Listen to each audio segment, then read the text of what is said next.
সমস্যা হচ্ছে উনি করে দিয়েছেন এবং করে দেওয়ার পরে ওনার মধ্যে আজকে একটা আতঙ্ক আসছে। কিসের আতঙ্ক আপনাকে এটা বুঝতে হবে।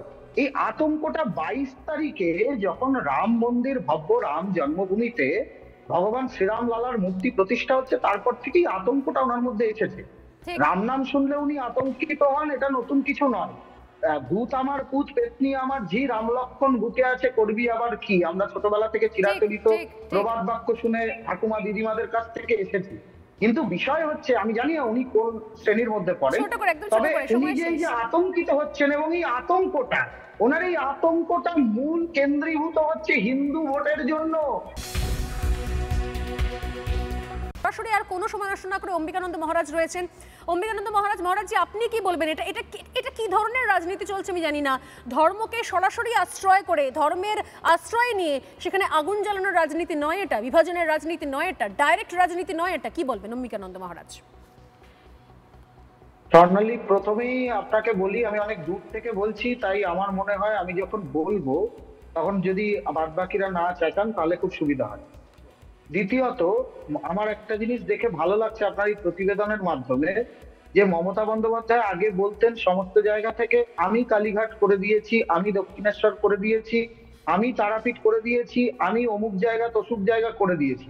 এখন সেটা আপনার প্রতিবেদনে দেখলাম উনি আমি থেকে আমরাতে নেমেছেন, এটা অত্যন্ত শুভ লক্ষণ। দ্বিতীয়ত, সমস্যা হচ্ছে উনি করে দিয়েছেন এবং করে দেওয়ার পরে ওনার মধ্যে আজকে একটা আতঙ্ক আসছে। কিসের আতঙ্ক আপনাকে এটা বুঝতে হবে। এই আতঙ্কটা 22 তারিখে যখন রাম মন্দির, ভব্য রাম জন্মভূমিতে ভগবান শ্রীরাম লালার মূর্তি প্রতিষ্ঠা হচ্ছে, তারপর থেকেই আতঙ্কটা ওনার মধ্যে এসেছে।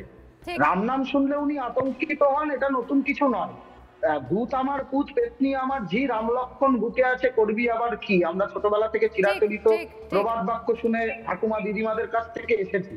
কিন্তু বিষয় হচ্ছে, আমি জানি না উনি কোন শ্রেণীর মধ্যে পড়েন, তবে উনি যে এই যে আতঙ্কিত হচ্ছেন এবং এই আতঙ্কটা, ওনার এই আতঙ্কটা মূল কেন্দ্রীভূত হচ্ছে হিন্দু ভোটের জন্য। স্বর্ণালী, আপনি ভাবুন, যিনি একসময় বলতেন আমি আল্লাহর কাছে দোয়া করে বলি ইনশাআল্লাহ ইনশাআল্লাহ, আল্লাহ তাআলা সকলকে ভালো রেখো আল্লাহ, এই সংহতি যাত্রা যে নোংরামিটা তিনি করেছেন, যে রামলালার মূর্তি প্রতিষ্ঠার দিনে তিনি সংহতি যাত্রা করেছেন হিন্দু সম্প্রদায়ের ধর্মীয় ভাবাবেগে আঘাত দিয়ে, সেই সংহতি যাত্রার মঞ্চ থেকেও তিনি বলেছেন যে আল্লাহ কখনো তোমাদের মাফ করবেন না, বিজেপিকে যদি সহযোগিতা করো বা অন্যান্যদের সহযোগিতা করো। সরাসরি আল্লাহর নাম তুলেছেন এবং কাপের কাপুরুষ দুটো শব্দ উচ্চারণ করেছেন। অর্থাৎ বোধহয় ভারসাম্য তৈরি করার জন্য যা কিছু নিয়ে নামা দরকার ময়দানে, সেরকম সেটা আগুন হতে পারে, দেশলাই হতে পারে, বারুদ হতে পারে, সবকিছু নিয়ে। কিন্তু এই ভারসাম্য আদৌ কি মানুষ এভাবে নেবেন, প্রশ্ন রইল। আমার মনে হয় না এই আলোচনা, এই ডিসকাশন আজকেই শেষ হয়ে যাবে, পরবর্তীকালে আরও আমাদের আলোচনা করতে হবে।